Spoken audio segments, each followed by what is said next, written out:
Hello everyone and welcome back to Football Manager 2018 and this Newcastle United series at the second season point here. We are currently sitting at the top of the league, and that's despite going out on penalties to Bury in the second round of the Carabao Cup. A little bit embarrassing given that we put out such a strong side for that game. We were knocked out away from home, but it does free up the fixture list for the Premier League, and you can see here there's a nice run of games now right up until we play in the FA Cup in January, where we are only focusing on the Premier League. They're all Saturday fixtures, virtually no midweek fixtures unless something gets moved because of our opposition playing in a cup competition. So we've got a nice clean run through to December really, and when you look at the competition screen you can see we are currently sitting at the top of the league, 3 games played, 3 games won, 9 points and an 11 goal difference, the best in the league, putting us right there at the top spot. And today we are going to have to take on some difficult teams. We've got Stoke first at home. I am expecting us to get our 4th straight win there.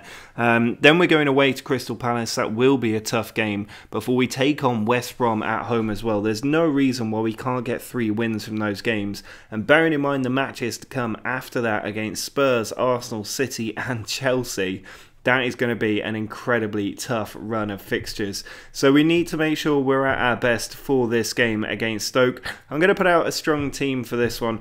You can see from the current form that we are the favourites, I think. We're on excellent form, Stoke only on decent, and we are at home. And I'm going to put out Pinamonti, Sanabria and Cutrone up front. Then you've got Fernandes and Andre in midfield, with Marin, Lascelles, Mbemba, Lemos and Manquillo in defence, with Onana in goal. It means Moise Kean on the bench for this one, but I'm sure he will be back in the team in no time. Well, the half-time whistle has come and there's not been a single highlight in this first half. You can see though, Stoke are totally dominating us right now. Our best player only on a 6.9, whereas Jack Butland for Stoke on a 7.1. We need to give the team a little bit of a dressing down here. I am not happy with how that first half has gone, and I'm also concerned Andre came into this game with a knock, so I am going to take him off I think and bring on Diame in that midfield area. Hopefully he will be able to do a job in the second half that we have not managed to in this first half, and that is unlock a player. But here's a free kick for Stoke. Just outside the area, Vass is going to take it. He steps up, plays it short to Shaqiri. Pinamonti stolen it though, and we've got a 3-on-2 here, even more than that. Cutrone being forced well out wide, but does keep the ball. Plays in Manquillo in a good position. He's lost it, I think, just about keeps it, finds Gedson. He's lost it now, and Stoke can turn us over. A huge wasted opportunity there by us. Berahino switches the flank to Vass. Now we're being outnumbered. Mbemba gets the header away. Asamoah chasing after it, finds Peters on the left hand side. He can certainly put in a good cross. Instead he sends it all the way back to Raphael, who finds Was down the right hand side. Manquillo heads it away, but only as far as Peters, who picks up the loose ball again. Now Asamoah, Diame getting in the way, and finally the ball is cleared away. But that is a really worrying sign that in such a good position we were not able to make the most of it. And in fact, it nearly led to Stoke having a good chance countering our counter. We do look like we have the better fitness at the moment as we hit that hour mark, and we are getting a lot more into the game than we were in the first half. And here's a corner for Stoke. Vass puts it in, and Raphael there, the former Manchester United fullback, at the near post, just volleys it home, and we have fallen behind to Stoke on our own ground. 15 minutes or so to go, and Vass puts the ball in again. Lemos gets it away to Gedson. We have brought Moise Kean on, but here's Pinamonti out wide to Cutrone. Every time that ball to Cutrone forces him further and further out, but he does get the cross in. It comes out to Diame on the edge area. There's Gedson, and it's hit the woodwork. It comes to Pinamonti, and we do get a goal back with 15 minutes left to play. Absolute chaos in the Stoke box, but we make the most of it, and that's a benefit of having 3 deadly strikers on the pitch at the same time. Now, is there time in this last 10 minutes for us to get a winner and keep that 100% record going? Here's Raphael for Stoke. They haven't given up the chance of 3 points. Shawcross arriving, and he's just put that one over the top corner there. Not far away for Stoke at all. And we do have to be wary because Stoke have been at least as good as us in this match, if not better. And right now they have as much chance as we do of getting back into this game. With 5 minutes to go, Allen loses it, Gedson onto Cutrone. We're so dangerous on the counter. Pinamonte through to Keane. I'm not sure if that was intentional, but it's found its way through. And Moise Keane there showing why he is not starting games right now, because that was a dreadful, dreadful effort. I'm not going to use my third substitution here. I'm just going to let time play out, because I just don't know which way this game's going to go, but it looks like it is going to finish all square, which is probably a fair reflection of the match, but it is not the result that I wanted, as Clark sends it forward to Raphael. And there is the full-time whistle. It has finished 1-1. A bit of a shame that we weren't able to find the win there, but still we keep our unbeaten run going, and 10 points from our first 4 games is not bad whatsoever. We need to make sure that we are better in the next match, otherwise we are really going to struggle when we get to that tough run of 4 matches on the bounce. Well, you can see going into this match against Stoke, we are still in the better form. We've dropped down to 3rd place in the league, but Chelsea have played a game more than us and are 2 points clear at the top, certainly from us. But United are currently having a better play than we are, with 4 wins from 4 games. So we need to make sure we do keep pace at the top of the table, at least through the start of the season, and I expect us to win this. The last 2 matches against Crystal Palace have both ended in a draw, so we need to make sure that doesn't happen for a 3rd time in a row. And in this game again, Moise Keane, after a poor performance, is going to be sitting this one out, with Pinamonte, Sanabria and Cutrone all up front. Saive is still there with Andre, or Saive rather has come in to join Andre in midfield, and Andre now fully recovered from his knock that he played with in the last match. Then there's Haidara, Mbemba, Adara Bioyo, Lascelles and Manquillo in defence, with Onana in goal. The defence looking very much like it did last season. We did struggle last season, but I want to give them a fair chance to do the job. Adara Bioyo getting to play today because Lemos is injured, so hopefully they can hold up away from home against some pacey players like Wilfried Zaha. Corner to Crystal Palace, first 10 minutes, our former player Cabaye gets the ball in, but Cutrone gets it away. But Danny Ings on the edge of the area, well stopped by Onana there. That was such a good save. Not much happening in this first half, but Crystal Palace again, what a ball from Benteke that hits the post there from the opposing player. And they're very close there. Crystal Palace again taking the lead. You can see they have utterly dominated us in this first half, and we have just not got off the ground whatsoever. Real concern about this tactic in this episode. As the ball is sent long, Cutrone tries to win it. It comes to Manquillo on the right hand side. He can maybe do something with it. He does keep the ball, finds Andre inside to Cutrone. Now Sanabria, ball ricochets around and comes to Soare.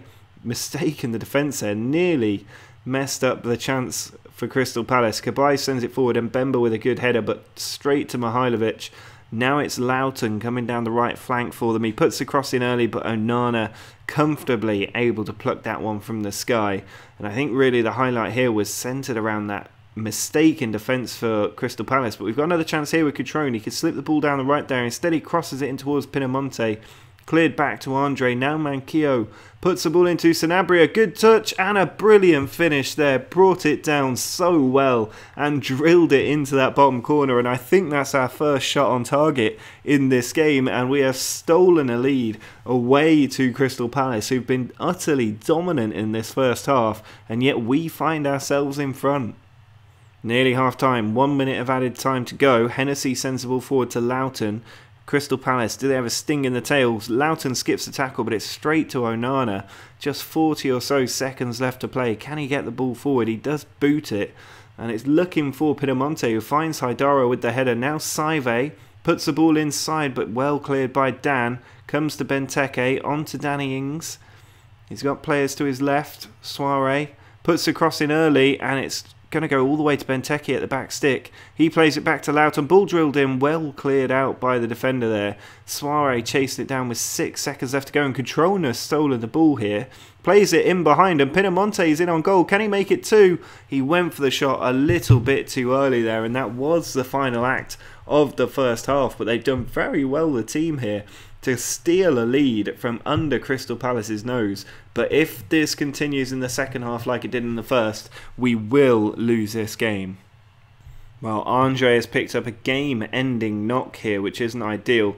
I think we'll need to bring on Marino in his place.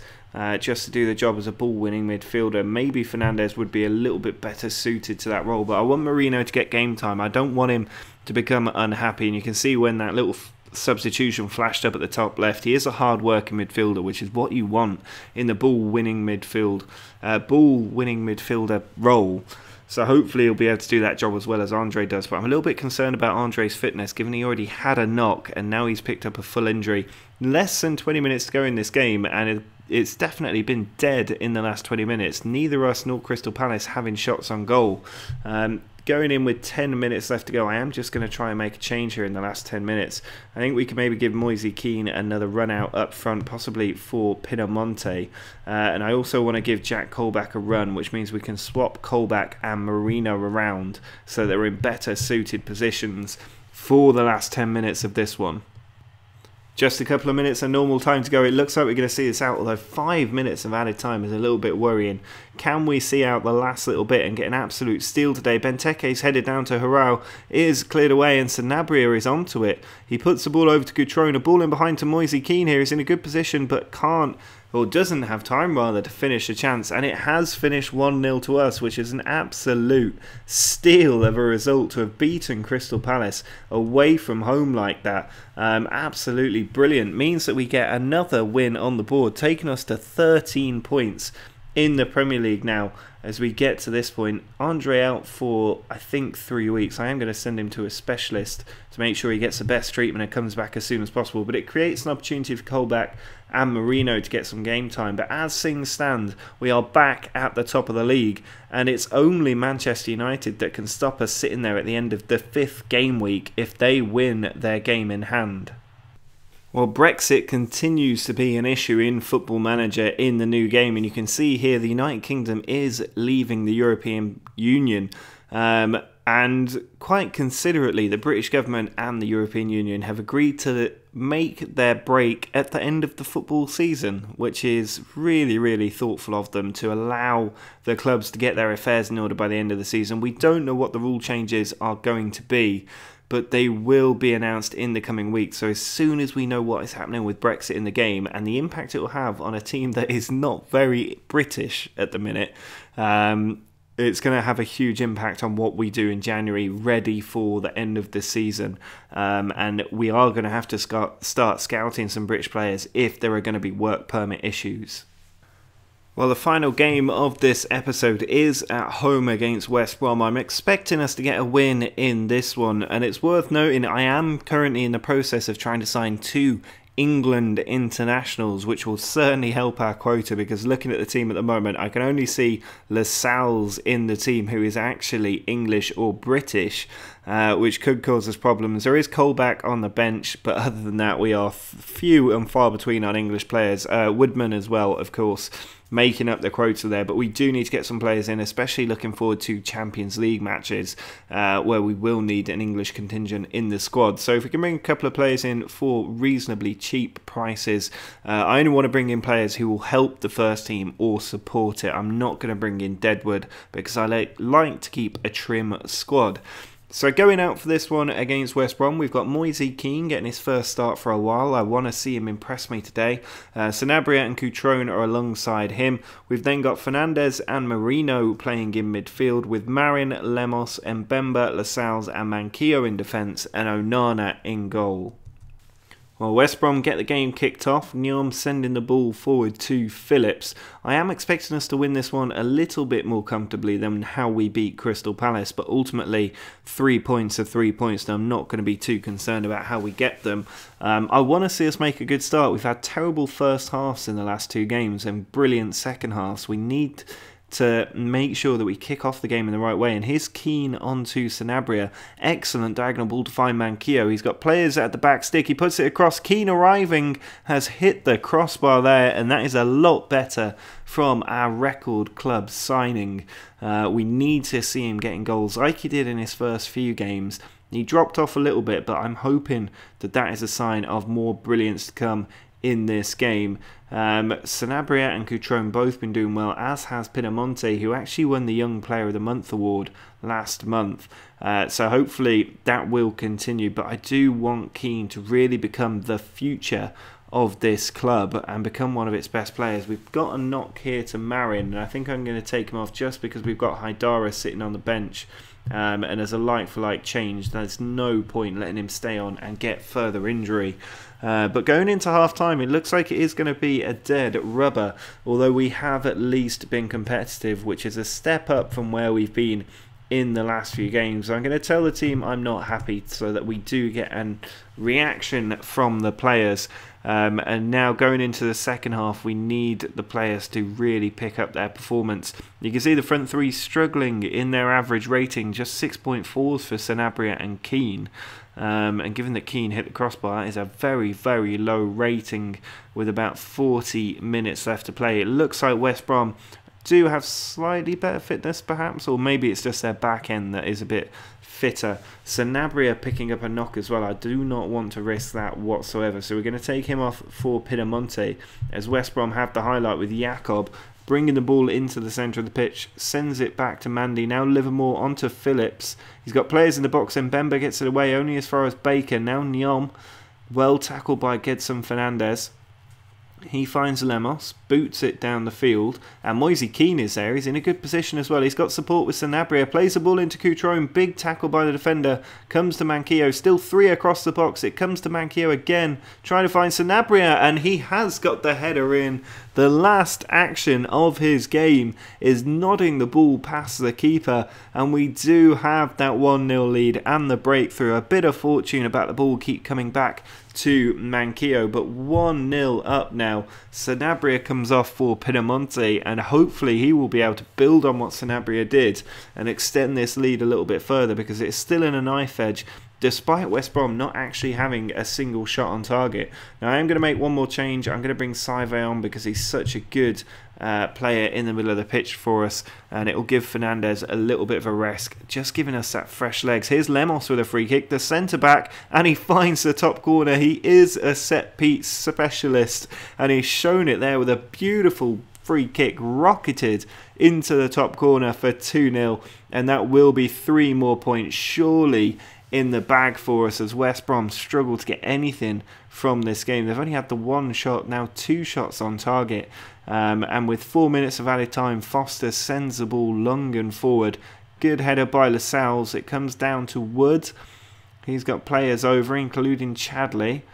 Big switch of the play to DePaul. He puts it in, and Wood's header has gone in. And I think that's just a really, really silly thing that the game has done there. He's headed the ball against the post. It's hit Onana on the leg, and he's made it 2-1. Here's a free kick. It comes to Mitrovic, our former player. Wood with the shot, and it's 2-2. And, oh, that is really annoying.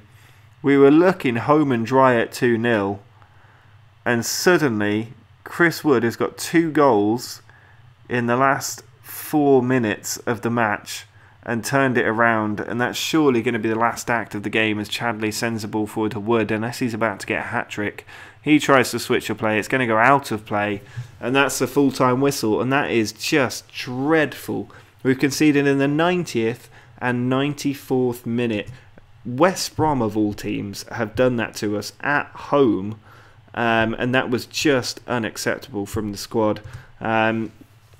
I can't believe we've thrown away a 2-goal lead like that. Had we won that match, we'd be sitting in second place quite comfortably on 16 points. But as it is, we drop down to 4th, and Chelsea can move above us. So really just very disappointing that the team weren't able to see that game through. Sanabria out for 6 matches. And that's not the ideal episode. Had we won that game, I'd have been very happy with this episode. But 5 points as we go into 4 games against Spurs, Arsenal, City and Chelsea is not what you want. And even the games after that, West Ham and Everton, are not easy. So luckily we have built up a little bit of a buffer in the league. We are sitting in 4th place. 14 points isn't a bad haul. But it should have been better, and it really could have been better. Even 2 more points would have made that look a lot nicer.